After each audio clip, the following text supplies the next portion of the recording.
So let's start today's lecture.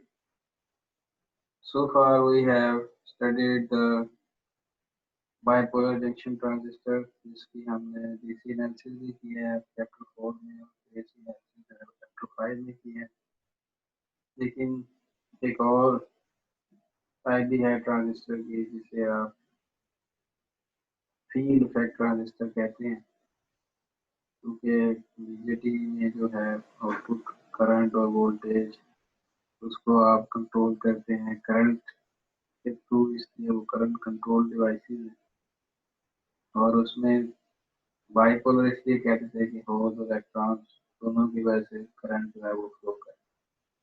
Field effect transistor को field effect इसलिए कहते हैं कि इसमें जो है आउटपुट करंट जो है उसको आप कंट्रोल करेंगे थ्रू अप्लाइड वोल्टेज, इसलिए इलेक्ट्रिक फील्ड के थ्रू आप कंट्रोल करेंगे। इसे फील्ड इफेक्ट ट्रांजिस्टर कहते हैं।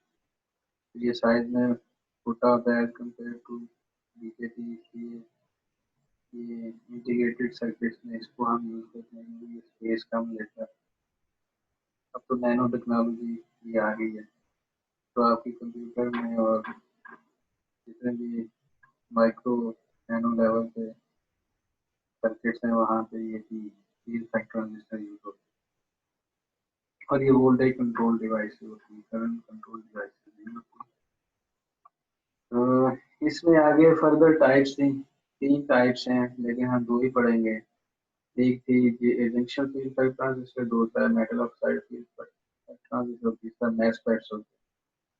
हमने बस जेएफईटीज और मॉसफेट्स की वर्किंग पढ़नी है, मैसफेट्स की नहीं पढ़ेंगे। उसने हम पिछले लेक्चर में जंक्शन फील्ड इफेक्ट ट्रांजिस्टर की वर्किंग पढ़ चुके थे, तो उसकी कंस्ट्रक्शन आपके सामने है। उसमें ये देखें एन चैनल होता है। अगर ये आप एन चैनल जेएफईटी की बात कर रहे हैं तो उसमें जो चैनल होता है वो एन टाइप कंडक्टिविटी का बना होता है। और सर साथ जी ही आवाज क्लियर नहीं आ रही। अब कैसी आवाज? सर बिल्कुल भी क्लियर नहीं आ रहे, समझ ही नहीं आ रहा कुछ। नहीं चल रहा, क्या बोल रहे हैं आप? तो ये भी नहीं कि कट रही है आवाज, आ ही नहीं रही सही। अब नहीं आ रही आवाज? कम आ रही क्या? तो बेहतर कम हुई? नहीं, क्लियर नहीं आ रही है आवाज आपकी, मतलब डिस्टॉर्शन है उसके बीच में अजीब सी। रोशन तो नहीं होनी चाहिए। अब बताएं, क्लियर है थोड़ी या फर्क है? नहीं। और सर कोई फर्क पड़ा है? सिर्फ सही आ रही है। ये सर अब पड़ा है। हाँ, तो मैं कह रहा था कि 2 तरह के हैं ट्रांजिस्टर, जो एक वोल्टेज कंट्रोल्ड हैं जो हम अभी पढ़ने जा रहे हैं, और करंट कंट्रोल बीजेटी आप पहले पढ़ चुके हैं। और जो वोल्टेज कंट्रोल है यानी फील्ड इफेक्ट उन्हें ट्रांजिस्टर कहते हैं। इलेक्ट्रिक फील्ड के थ्रू आप जो है आउटपुट करंट को और वोल्टेज को आप चेंज कर सकते हैं। तो उसमें 3 टाइप्स हैं। एक जंक्शन फील्ड इफेक्ट ट्रांजिस्टर है जेएफईटी, दूसरा मॉसफेट है metal oxide field effect transistor, तीसरा मैसफेट्स है। हमने 2 पढ़ने हैं इस चैप्टर में, मेनली जेएफईटीज एंड मॉसफेट्स। और जेएफईटीज का जो सारा कंस्ट्रक्शन और वर्किंग जो है वो लास्ट लेक्चर में बता चुका हूँ मैं, लेकिन फिर भी 5 मिनट में मैं आपको रिवाइज करवा देता हूँ, बेसिक आइडिया दे देता हूँ कि करंट जो है वो कैसे फ्लो करता है। तो ये इसकी कंस्ट्रक्शन है। आवाज ठीक आ रही है ना? हेलो? यस सर सर, बेहतर ठीक है, है। अब ठीक है। ठीक है। तो ये एन चैनल जो है वो जेएफईटी है। इसमें एन चैनल इसलिए कहते हैं कि ये जो करंट को पाथ चाहिए वो एन टाइप मटेरियल का बना हुआ है इसमें। ठीक है, जो current drain to source flow करेगा ना, उसको एक पाथ चाहिए, और वो पाथ जो है वो एन चैनल का बना हुआ है, एन टाइप सेमीकंडक्टर मटेरियल का बना हुआ है। और 2 पी टाइप रीजन्स हैं जो एन टाइप इस चैनल के अंदर एम्बेडेड हैं। ठीक है, और गेट दोनों पी टाइप रीजन को कॉमन किया हुआ है मेटल टर्मिनल्स के साथ, और वहां से गेट टर्मिनल निकाल लिया। ये देखना, ये भी मेटल मेटल लगी हुई यहाँ पे, ये भी मेटल है, ये भी मेटल का टर्मिनल निकाला हुआ है ये भी।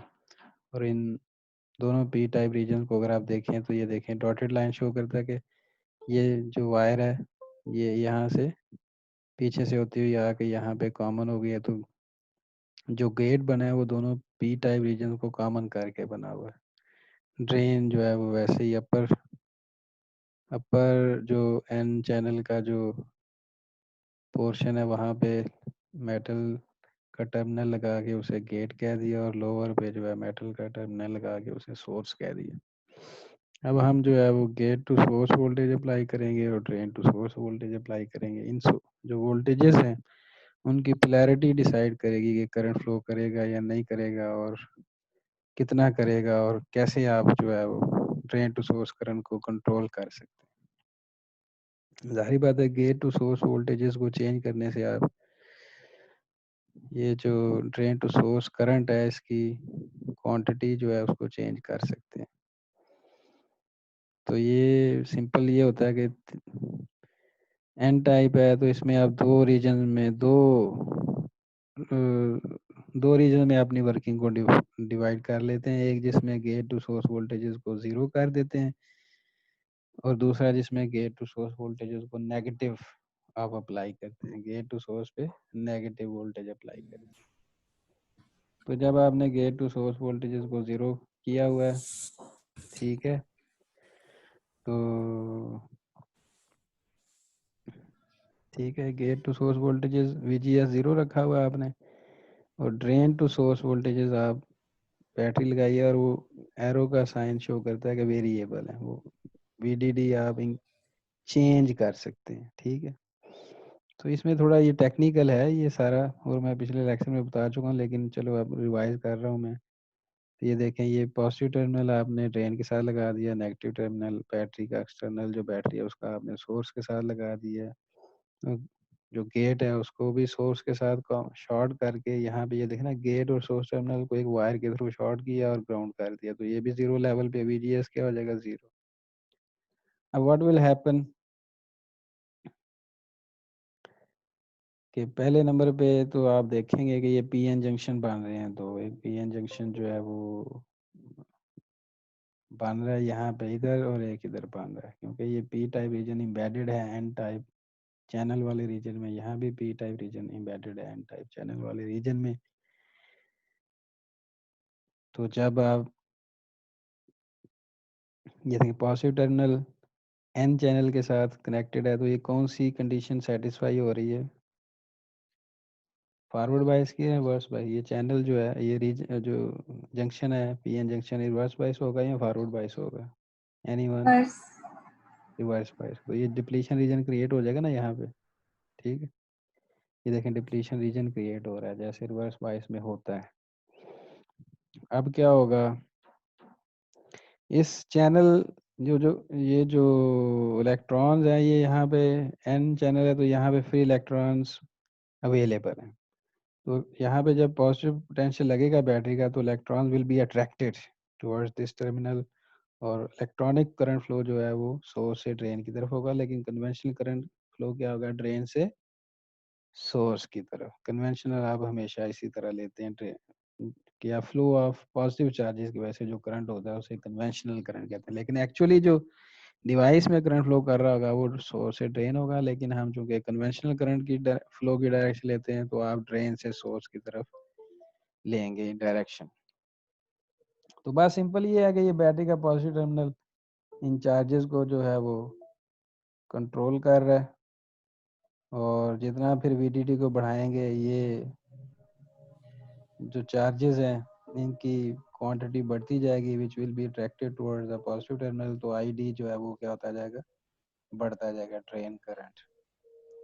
VDD बढ़ाने से IDD बढ़ रहा है, और VGS को आपने क्या रखा हुआ है, जीरो।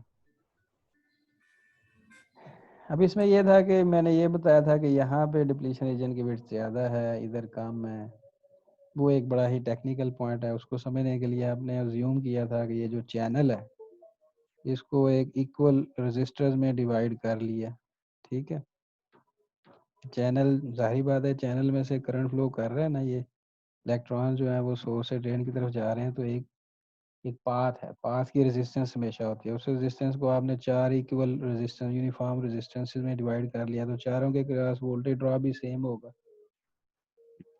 तो अप्लाइड वोल्टेज अगर आपने ड्रेन टू सोर्स 2 किए हैं, 2 वोल्ट अप्लाई किए हुए हैं, तो इधर जो रजिस्टर जो आपने एन चैनल की इक्विवेलेंट रेजिस्टेंस बनाई हुई है वहाँ पे 0.5 ड्रॉप हो जाएंगे तो 1.5 यहाँ मिलेंगे, फिर 0.5 इधर ड्रॉप हो जाएंगे तो 1 यहाँ मिलेंगे, फिर 0.5 इधर ड्रॉप हो जाएंगे तो इस रजिस्टर का 0.5 मिलेंगे। तो जो जो आप टॉप से बॉटम जो मूव कर रहे हैं, जो वोल्टेजेस हैं एन चैनल के क्रॉस वो डिक्रीज हो रहे हैं। वो क्या हो रहे हैं? डिक्रीज हो रहे हैं। समझ आ रही बात की या नहीं? हेलो। जी सर।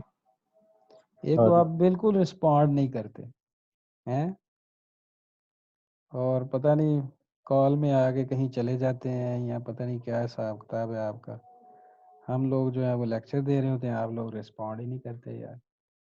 इस तरह तो नहीं ना होती फिर क्लास। मैं अकेला बोलता रहता हूँ, आप चुप करके बैठे रहते हैं, अपना पता नहीं सो रहे होते हैं क्लास में। ऐसे ही है हाँ सर। No sir. तो पता क्या है सर तुम्हें? हम पॉजिटिव होते नो सर। हैं? जाग रहे हैं। कॉन्सेप्ट गेन कर रहे होते हैं सर। सर पूरी तवज्जो से सुन रहे होते हैं ना। मेरा असल में वो फ्लू और जुकाम की वजह से गला भी खराब है। मजाइया बात नहीं करनी क्लास में, ठीक? तो बहरहाल हमारा काम है अपना काम कर जाना। आप गौर करें या ना करें, इट डजंट, हमें उससे कोई गर्ज नहीं। हम तो चाहते हैं कि आप करें, क्वेश्चन करें, लेकिन अब जब आप करते ही नहीं क्वेश्चन तो फिर क्या करूंगा मैं? आप कोई क्वेश्चन आपके जहन में आते ही नहीं है। You are so empty minded. तो ये 2 volt total drain to source apply किए हुए हैं, तो इक्वल रेजिस्टर्स हैं तो सीरीज में कनेक्टेड हैं, तो हर एक के क्रॉस इक्वल वोल्टेज ड्रॉप हो गए। और along the channel from top to bottom voltages जो हैं वो कम हो रहे हैं। तो इस वजह से यहाँ पे जब आप देखें इस जगह पे वोल्टेज 1.5 है जो रिवर्स बायस कर रहे हैं, इस जगह पे वोल्टेज है 1 जो रिवर्स बायस कर रहे हैं, इस जगह पे वोल्टेज है 0.5 जो रिवर्स बायस कर रहे हैं पीएन जंक्शन। तो चूंकि ऊपर वोल्टेज ज्यादा है, वो वोल्टेज की स्ट्रेंथ ज्यादा है और वो ज्यादा रिवर्स बायस कर रहे हैं पीएन जंक्शन को, तो इसलिए डिप्लीशन रीजन की विड्थ भी ऊपर ज्यादा होगी और ऐसा ऐसा नीचे जब आते जाएंगे तो विड्थ क्या होती जाएगी? कम होती जाएगी। क्लियर है ये बात या नहीं भाई? हेलो। क्लियर है सर। अच्छा, फिर हमने देखा क्लियर। कि एक टाइम ऐसा आएगा कि आप वीडीडी बढ़ाते जाएंगे और यहाँ पे इस पॉइंट पे ये जो डिप्लीशन, क्योंकि वीडीडी बढ़ाने का मतलब है ये पी इंजेक्शन रिवर्स बाइस कर रहे हैं, आप ज्यादा से ज्यादा रिवर्स बाइस कर रहे हैं, तो ये जो डिप्लीशन रीजन की विड्थ है वो इन दोनों पॉइंट्स पे ज्यादा होती जाएगी, ठीक है? और एक टाइम आ जाएगा ये पिंच ऑफ कंडीशन आ जाएगी आपके पास। लेकिन चूंकि आप वीडीडी बढ़ा रहे थे तो इलेक्ट्रॉन्स जो अट्रैक्ट होने हैं फ्रॉम सोर्स टू ड्रेन वो भी अपनी मैक्सिमम पॉइंट तक पहुंच चुके हैं। जो current ID drain current, drain to source current जो फ्लो कर रहा होगा वो भी अपना मैक्सिमम पॉइंट पे होगा, उसे आईडी सैचुरेशन कहते हैं। लेकिन एक लड़के ने लास्ट टाइम सवाल किया था, सर नहीं वो तो जीरो हो जाएगा, लेकिन क्योंकि ये गेट बंद हो गया। ऐसा नहीं है, ये गेट बंद नहीं हुआ, ये कोई गेट नहीं है।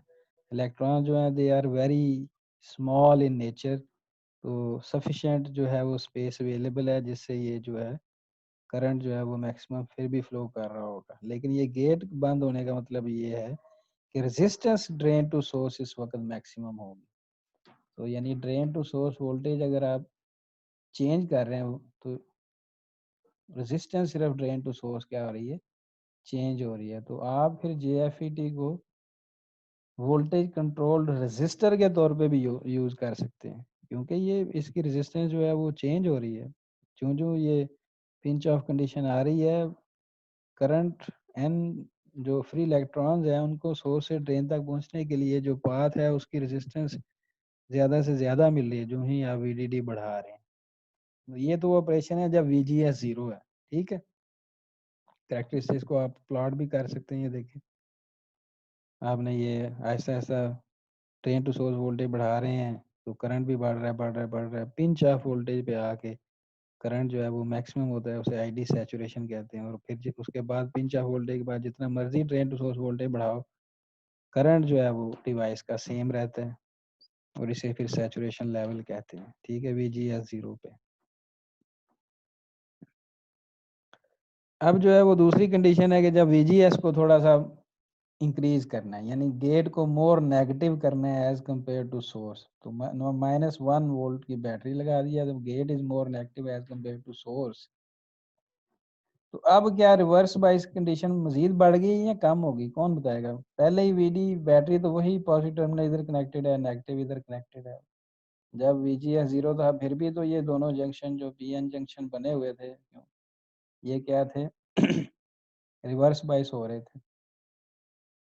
अब भी ये क्या होंगे? रिवर्स बाइस होंगे, या ज्यादा रिवर्स बाइस होंगे या कम रिवर्स बाइस होंगे, कौन बताएगा? एनीवन?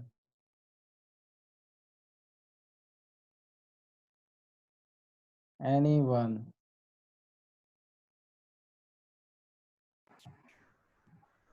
सर नो आइडिया, ये लास्ट लेक्चर आपने अपलोड नहीं किया था तो इसलिए मुझे ये समझ नहीं आया।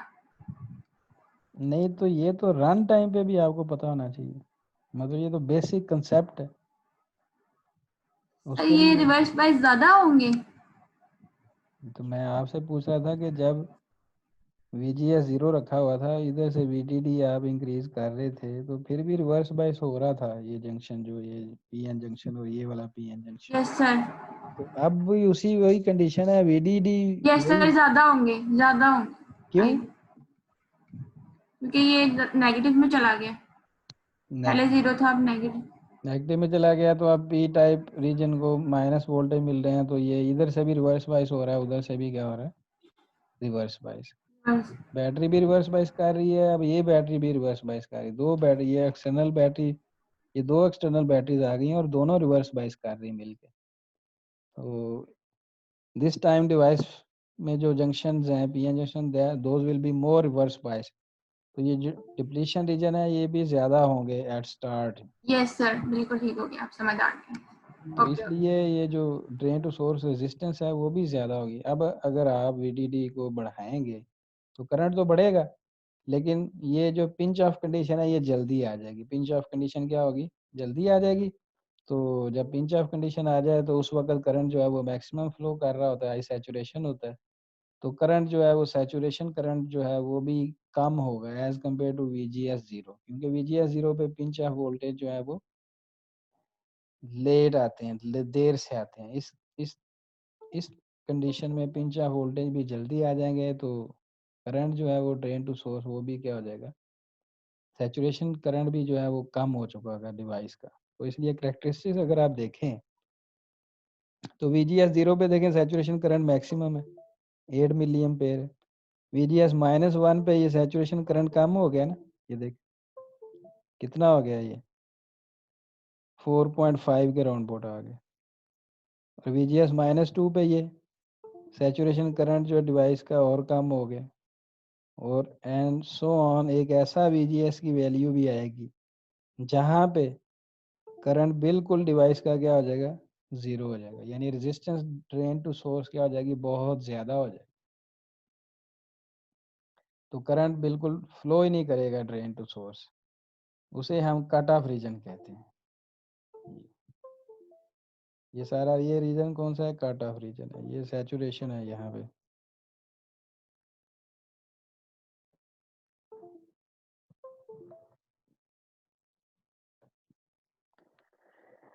तो ये करेक्टरिस्टिक बड़ी इजी है प्लॉट करनी।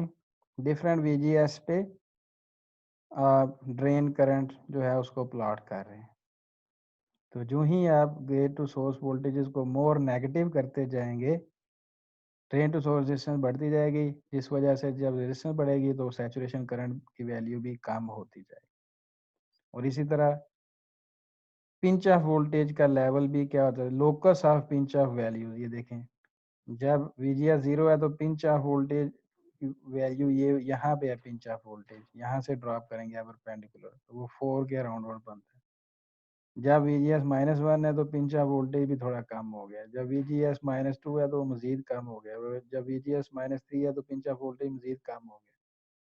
तो इट मीन्स कि जो ही आप गेट टू सोर्स वोल्टेज को मोर नेगेटिव करते जाते हैं, पिंच ऑफ वोल्टेज की वैल्यू भी कम होती जाती है और सैचुरेशन करंट भी कम होते जाते हैं। तो वो कौन सा, यानी इट मीन्स एक पर्टिकुलर VGS की वैल्यू होगी जिस पे करंट बिल्कुल ज़ीरो हो जाए, वो VGS किसके इक्वल होगा, -4 वोल्ट की होगा, और उसे हम यानी VGS जब VP के इक्वल हो जाएगा। और वो कौन सा पिंच ऑफ वोल्टेज, जब VGS 0 था। VGS 0 पे जो पिंच ऑफ वोल्टेज है उसके इक्वल जब आप VGS को नेगेटिव साइन के साथ करेंगे, अप्लाई करेंगे गेट टू सोर्स, तो करंट 0 हो जाएगा। ये करेक्टरिस्टिक समझ आई है फिर कुछ या नहीं? सर आई है।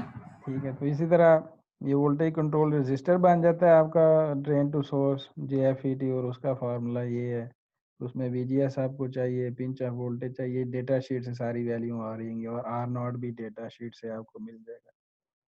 और P चैनल के जो JFET होती हैं, और उनमें सिर्फ फ़र्क ये है कि हर चीज़ सेम रहती है, करंट्स की डायरेक्शन सिर्फ रिवर्स हो जाएगी और पोलैरिटीज भी चेंज हो जाएगी। ये देखें ना ये यहाँ पे थोड़ी सी मिस्टेक है, यहाँ पे इसको ज़रा आपने गौर से देखें। ये बैटरी का पॉजिटिव टर्मिनल होता है ना, तो पॉजिटिव आप ग्राउंड होगा और नेगेटिव क्या होगा, ये यहाँ पे आप अप्लाई कर देंगे P चैनल के ऊपर, ठीक है। और गेट टू सोर्स वोल्टेज आप नेगेटिव देने की बजाय आप क्या देंगे, पॉजिटिव। और करंट जो पहले ड्रेन टू सोर्स फ्लो कर रहा था, अब क्या फ्लो करेगा, source to drain. Conventional current की यही डायरेक्शन बनती है ना, बैटरी के पॉजिटिव टर्मिनल से निकलता है। और बाकी यहाँ पे पहले P टाइप मटेरियल थे, अब यहाँ पे N टाइप आ गए, और पहले चैनल जो था वो N टाइप मटेरियल था, अब चैनल जो है वो P टाइप मटेरियल का बनेगा। पहले जो है वो इलेक्ट्रॉन्स फ्लो करते थे फ्लो ऑफ करंट जो था इलेक्ट्रॉन की वजह से, अब जो है वो होल्स फ्लो करेंगे। Flow of current will be due to holes, ठीक है। P चैनल JFET और N चैनल में फ़र्क ये है कि हर चीज़ जो है वो उलट हो जाती है, करंट्स की डायरेक्शन रिवर्स हो जाती हैं, और पोलैरिटीज बैटरी की भी क्या हो जाती हैं, रिवर्स हो जाती हैं। बाकी फार्मूले सारे क्या रहते हैं, सेम रहते हैं। क्लियर है ये बात? ये फिर उस यस सर। P टाइप जो JFET उसकी करेक्टरिस्टिक भी उसी तरह। ये देखें VDS अब पॉजिटिव नहीं, VDS क्या है, नेगेटिव आ रही हैं सारी, -5 -10 -15, क्योंकि आपने यहाँ पे नेगेटिव टर्मिनल ड्रेन के साथ लगाया हुआ है, पॉजिटिव टर्मिनल इधर लगाया हुआ है ग्राउंड के साथ। तो ग्राउंड के साथ जब पॉजिटिव टर्मिनल लगा हो तो बैटरी की वैल्यू नेगेटिव होती है। और इसी तरह फिर अब आप ये VGS 0 पे ड्रा करेंगे करेक्टरिस्टिक्स, और VGS -1 पे नहीं, +1 पे, +2 पे, +3 पे, +4 पे। और एक टाइम ऐसा आएगा VGS की पॉजिटिव वैल्यू आप इतनी रखेंगे, करंट बिल्कुल फ्रॉम सोर्स टू ड्रेन 0 हो जाएगा। तो इट मीन्स कि जो आप P type P channel JFET में गेट टू सोर्स वोल्टेजेस को मोर पॉजिटिव करते जाएंगे, तो ड्रेन टू सोर्स करंट कम होता जाएगा, और सैचुरेशन इसी तरह, सैचुरेशन करंट भी क्या होता है, कम होता जाएगा। जैसे पिछले केस में जब आप गेट टू सोर्स वोल्टेज को मोर नेगेटिव करते थे, यानी -1 -2 -3 -4 जब करते थे, तो ड्रेन टू सोर्स जो करंट है वो भी कम होता जाता है, क्योंकि रेजिस्टेंस बढ़ती जाती थी। Drain to source voltage control resistor के तौर पे एक्ट कर रहा है ना। और बाकी जो क्या हो रहा था कि करंट भी कम हो रहा था, और रेजिस्टेंस बढ़ रही थी, करंट कम हो रहा था। और एक टाइम ऐसा आया था जो कि VGS पिंच ऑफ वोल्टेज के इक्वल जब आपने प्रोवाइड किए थे गेट पे, तो वो करंट बिल्कुल 0 हो गया था, ड्रेन करंट। इसमें ये देखें, ये एक शेडेड रीजन भी है। ये करेक्टरिस्टिक अब ऊपर क्यों इन्फिनिट करंट क्यों बहुत ज़्यादा चेंज हो गया, इसकी कौन रीजन बताएगा, क्या हुआ है ये सडनली। जब VDS की एक लिमिट होगी मैक्सिमम, यानी VDS आप एक मैक्सिमम वैल्यू दे सकते हैं ड्रेन टू सोर्स, उसके बाद जब आप VDS देंगे तो करेक्टरिस्टिक्स जो है वो उनमें एक डायोड जैसा एक रुझान, कि डायोड की भी करेक्टरिस्टिक 0.7 के बाद करंट जो है वो सडनली शूट अप कर जाता था ना, इसमें भी करंट जो है वो सडनली क्या कर रहा है, शूट अप कर रहा है, इसकी वजह क्या होगी? वही वजह होगी जो डायोड में थी, क्योंकि आप रिवर्स बाइस कर रहे हैं ना। ये जो जंक्शन है पीएन जंक्शन, इनको आप एक्सटर्नल बैटरी से क्या कर रहे हैं? रिवर्स बाइस कर रहे हैं। तो एक टाइम ऐसा आएगा ये जंक्शन जो है वो ब्रेक हो जाएगा और कोई डिप्लीशन रीजन का कंसेप्ट ही खत्म हो जाएगा। तो जब डिप्लीशन रीजन का कंसेप्ट खत्म हो जाएगा तो ये दोनों जंक्शन खत्म हो चुके होंगे, तो समझे सिर्फ ये पी चैनल ही बचा होगा, उसको एक्सटर्नल बैटरी दी होगी, तो करंट जो है वो फ्रीली अवेलेबल होगा। सारे होल जो है उनको कोई रेजिस्टेंस जो है वो मिनिमम मिलेगी, तो करंट जो है वो सडनली शूट अप कर जाएगा और बहुत ज़्यादा करंट जो है वो सोर्स टू ड्रेन फ्लो करेगा जब ये पीएन जंक्शन दोनों ब्रेक हो जाएंगे। इनका जो बैरियर क्या हो जाएगा? ब्रेक हो जाएगा। जैसे आम डायोड में होता है कि डायोड में जब ब्रेक डाउन हो जाता है उसका, जिसे अवलांच ब्रेक डाउन कहते हैं, तो करंट जो है वो सडनली नेगेटिव रीजन में इंक्रीज कर जाता है। तो इसमें भी करंट जो है वो जब रिवर्स ब्रेक डाउन हो जाएगा इसका पीएन जंक्शन का, तो करंट जो है वो सडनली इंक्रीज कर जाएगा। क्लियर है ये बात? ठीक है। हम्म, जी जी ठीक है सर। तो इनकी ये सिंबल्स हैं। ये एन चैनल जेएफईटी की सिंबल है, एरो इनवर्ड होता है गेट के, और पी चैनल जेएफईटी के एरो जो है वो आउटपुट होता है गेट। करंट जो है गेट से बाहर को फ्लो करता है, इसमें गेट के अंदर को करंट फ्लो करता है। ये सिंबल याद रख लें आप। इसमें जो आईडी और आईएसएस ड्रेन करंट और सैचुरेशन ड्रेन करंट जो है उनका आपस में रिलेशनशिप है 1 - VGS/VP। ये रिलेशनशिप यूज करते हुए आप VGS और VP की मुख्तलिफ वैल्यूज जब आप पुट करते हैं तो ड्रेन टू सोर्स करंट की वैल्यू आ जाती है। ये IDSS आपको जो है वो डेटा शीट से अवेलेबल होगा। पिंच ऑफ वोल्टेज भी आपको डेटा शीट से मिल जाएगा। तो जस्ट आपने VGS की मुख्तलिफ वैल्यूज रखनी है और ड्रेन करंट जो है वो प्लॉट होता रहेगा। ये करेक्टरिस्टिक प्लॉट हो जाएंगे। ये तो है ID वर्सेस VDS ग्राफ, और साथ ही उसने ग्राफ बनाया हुआ है ID वर्सेस VGS ग्राफ। ठीक है, ये देखें VGS जब -1 करेंगे तो IDSS क्या आ रहा है? वो इस पॉइंट पे आ रहा है, तो ये पॉइंट आ गया। VGS को जब -2 करेंगे तो उस वक्त सैचुरेशन करंट क्या आ रहा है? वहां पे एक पॉइंट बना लिया। फिर VGS को जब -3 करेंगे तो सैचुरेशन करंट जो आ रहा है उसको पॉइंट बना लिया, एंड सो ऑन, और बाद में इन पॉइंट्स को मिला दिया।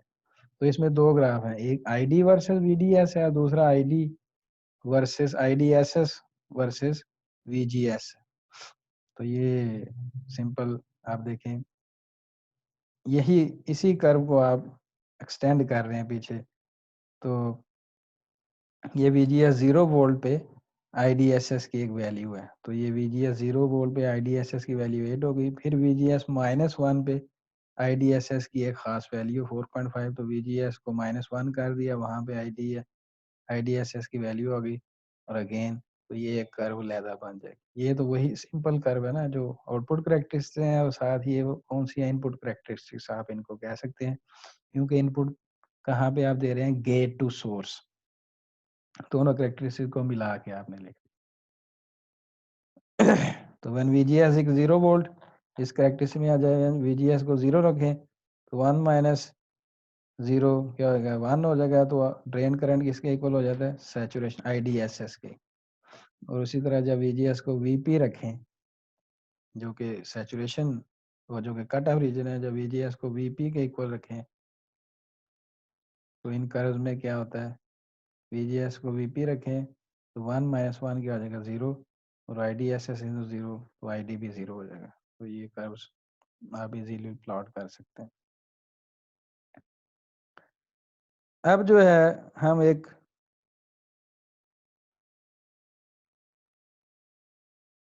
दूसरा जो टाइप था मॉसफेट्स, उसकी वर्किंग की तरफ जाएंगे। जंक्शन फील्ड इफेक्ट ट्रांजिस्टर की वर्किंग और उसकी करेक्टरिस्टिक्स मैंने एक्सप्लेन कर दी है। दूसरी टाइप जो फील्ड इफेक्ट ट्रांजिस्टर की थी वो थी metal oxide field effect transistors. अब मेटल ऑक्साइड फील्ड इफेक्ट जो ट्रांजिस्टर्स हैं उसमें भी दो टाइप्स हैं आगे। जैसे दो टाइप्स हैं, एक है डिप्लीशन टाइप मॉसफेट और दूसरा है इनहेंसमेंट टाइप मॉसफेट। इनको हम लहदा स्टडी करेंगे, लेकिन उससे पहले मैं ज़रा जंक्शन फील्ड इफेक्ट ट्रांजिस्टर की बात कर लूँ।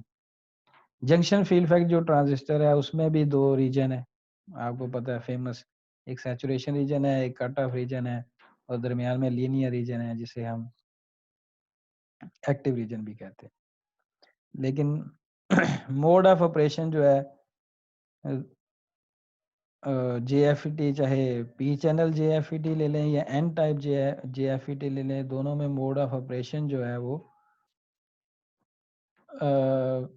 एक ही है। यानी आप VGS को जो है वो या तो मोर नेगेटिव कर रहे होते हैं in case of N channel, VGS को -1 कर दें, या VGS को -2 कर दें, VGS को -3 कर दें, या पी चैनल JFET में VGS को आप या मोर पॉजिटिव कर देते हैं, VGS +1, VGS +2, VGS +3, और करेक्टरिस्टिक्स जो है वो ड्रॉ करते जाते हैं। लेकिन इसमें जो मॉसफेट्स हैं इसकी आगे 2 टाइप्स हैं, एक है हमारे पास N channel depletion type MOSFET और दूसरा है इनहेंसमेंट टाइप मॉसफेट। इनको हम थोड़ा सा स्टडी करते हैं। तो बेसिक कंस्ट्रक्शन में पहले आपको समझा दूं, ये इस तरह की बेसिक कंस्ट्रक्शन होती है इसकी। इसमें एक पी टाइप मटेरियल होता है, ठीक है, और उसके साथ जो है वो उसके अंदर बल्कि 2 एन टाइप मटेरियल एम्बेडेड होते हैं, ठीक है, ये एन टाइप है और ये भी एन टाइप है, और एक चैनल भी ऑलरेडी बनाया हुआ है। ये एन टाइप जो है इसको ड्रेन, इसके साथ ये मेटल का कांटेक्ट लगाया और इसे ड्रेन कह दिया। दूसरा एन टाइप जो रीजन है जो इस पी टाइप सबस्ट्रेट में एम्बेडेड है, उसके साथ भी मेटल का एक कांटेक्ट निकाला और उसे आप सोर्स कह देते हैं, ठीक है। और ये पी टाइप सबस्ट्रेट था जिसके अंदर N type drain and source embed किए हुए हैं, ठीक है। और इस सोर्स को बॉडी भी, सबस्ट्रेट को बॉडी भी कहते हैं, और इसको यूईडी मेटल के टर्मिनल से ग्राउंड कर देते हैं, ठीक है। यूईडी यहाँ पे इस सबस्ट्रेट को पी टाइप जो सबस्ट्रेट है इसको क्या कर देते हैं, ग्राउंड कर देते हैं। सो एन ड्रेन जो है वो भी एक एन टाइप मटेरियल है, सोर्स भी एक एन टाइप मटेरियल है, और ये हम किसकी कंस्ट्रक्शन पढ़ रहे हैं, डिप्लीशन टाइप मॉसफेट की कंस्ट्रक्शन हम पढ़ रहे हैं, ठीक है। इसको बड़े गौर से पढ़ने की जरूरत है इन चीजों को। डिप्लीशन टाइप मॉसफेट की कंस्ट्रक्शन हम देख रहे हैं, metal oxide field effect transistor. अब इसमें मेटल, ये वाली ब्लैक जो है ये मेटल है। फील्ड इफेक्ट क्या है कि इसमें भी gate to source voltage apply करेंगे तो आउटपुट करंट चेंज होगा, ये भी वोल्टेज पे डिपेंड कर रहा है। अब ऑक्साइड कहाँ से आया, हाँ भाई कौन बताएगा, metal oxide field effect transistor है। फील्ड इफेक्ट तो ये हमें पता चल गया, गेट टू सोर्स हम वोल्टेज अप्लाई करेंगे जिससे आउटपुट करंट और वोल्टेज चेंज होगा, इसलिए इसे फील्ड इफेक्ट कहते हैं। मेटल हमें समझ आ गई कि ये मेटल के कॉन्टैक्ट्स लगे हुए हैं ड्रेन के साथ भी और सोर्स के साथ भी और बॉडी के साथ भी, सबस्ट्रेट के साथ भी। अब ऑक्साइड कहाँ से आएगा टर्मिनल, ऑक्साइड जो है वो कहाँ से आएगा, कौन बताएगा भाई, एनीवन, कोई होनहार स्टूडेंट जिसको थोड़ा सा पढ़ने का शौक हो, सिर्फ टाइम पास करने के लिए नहीं बैठा हुआ, एनीवन, कोई नहीं है। यार फाइल हाँ, यहाँ से है कि यहाँ पे बंदा कह सोर्स देता लगा हुआ है, है, बंदा ड्रेन। इतना ही कह देता है कि सर नहीं आता। आप लोग तो क्या हो तुम लोग यार, इसका मतलब पता क्या है कि आप क्लास में है ही नहीं, लेक्चर फाइल यहाँ से आया है कि यहाँ पे आइडेंटिफिकेशन हो रही है सोर्स की और ड्रेन की और गेट की, इस नहीं, तरह से। ऑक्साइड का वर्ड यहाँ से आया, ये सिलिकॉन ऑक्साइड एक नजर आ रहा है आपको, ये बार नजर आ रही है, इसने क्या किया यस हुआ है, सर। ये जो गेट है ना, गेट और चैनल, ये जो चैनल है एन चैनल बना हुआ है, इसमें से करंट फ्लो करेगा ना, जारी बात। चैनल को इंसुलेट किया हुआ है from the this metal gate terminal, so it means gate से चैनल की तरफ कोई करंट फ्लो नहीं करेगा क्योंकि इंसुलेशन है। इंसुलेशन नजर आ रही है आपको? ये सिलिकॉन ऑक्साइड एक बड़ा हैवी किस्म यस का सर, इंसुलेटर है। Yes sir, yes sir. So इस एन चैनल को जिसमें से करंट फ्लो करेगा, इसको इंसुलेट किया गेट से, क्योंकि अगर इंसुलेट ना किया होता तो ये गेट से चैनल की तरफ और चैनल से गेट की तरफ करंट का फ्लो हो जाता है, जो हम नहीं करना चाहते, जो हम नहीं करना चाहते। नहीं समझे बात है? सर आ गई है समझ। आ गया समझ। ठीक है, तो इसलिए चूंकि ये सिलिकॉन ऑक्साइड भी अब आ गया कंस्ट्रक्शन में, तो इसे metal oxide field effect transistor कहते हैं। अब ये सिलिकॉन जो कि इंसुलेटर है और ये गेट को इंसुलेट किया हुआ फ्रॉम चैनल, तो इनपुट इम्पीडेंस जो इनपुट आप गेट टू सोर्स दे रहे हैं और गेट और जो है वो इंसुलेटेड है फ्रॉम दिस चैनल, तो इनपुट इम्पीडेंस जो है वो बड़ी हाई होती है मॉसफेट की, और ये इस वजह से ज़्यादा यूज़ होता है क्योंकि इसकी इनपुट इम्पीडेंस बहुत हाई होती है, और किसी भी ट्रांजिस्टर जिसकी इनपुट इम्पीडेंस बड़ी हाई होती है उसको ज़्यादा यूज़ करते हैं। वैसे तो JFET की भी इनपुट इम्पीडेंस बड़ी हाई थी एज कम्पेयर टू BJT इस वजह से जो है वो मार्केट से आउट होते जा रहे हैं। एक तो उनकी इनपुट इम्पीडेंस बहुत कम है एज कम्पेयर टू JFET, और दूसरा उनका साइज बड़ा होता है और नैनो टेक्नोलॉजी में वो यूज़ नहीं हो सकते, और उसके अलावा साइज में वो बड़े होते हैं, पावर कंजप्शन भी उनमें ज़्यादा होती है, और आपको पता है चिप्स जो होती हैं वो छोटी छोटी होती हैं, और वहाँ पे अगर पावर ज़्यादा कंज्यूम करेंगे ट्रांजिस्टर तो पावर डिसिपेशन एक प्रॉब्लम बन जाती है। सारा मसला ही इंटीग्रेटेड सर्किट्स में इस हीट का है। जब वो वर्क करते हैं तो हीट प्रोड्यूस होती है और उस हीट को जो है वो डिसिपेट करना होता है, इसलिए ये कंप्यूटर के लैपटॉप में और डेस्कटॉप में पंखा लगा होता है ऊपर, वो पंखा जो है वो हीट को डिसिपेट करता है। तो अगर कोई डिवाइस जो है वो कम हीट को यूज़ करती है, हीट की पावर कंज्यूम कम करती है, तो हीट प्रोड्यूस भी कम करेगी, जिससे डिसिपेशन जो है वो इजी हो जाएगी, इसलिए ये ज़्यादा यूज़ होते हैं ये मॉसफेट्स जो है एज कम्पेयर टू BJT। वो नो डाउट अगर बहुत ज़्यादा गेन आपको चाहिए कहीं पे तो फिर आप BJT को यूज़ करेंगे क्योंकि उसका गेन ज़्यादा होता है as compare to field effect transistors.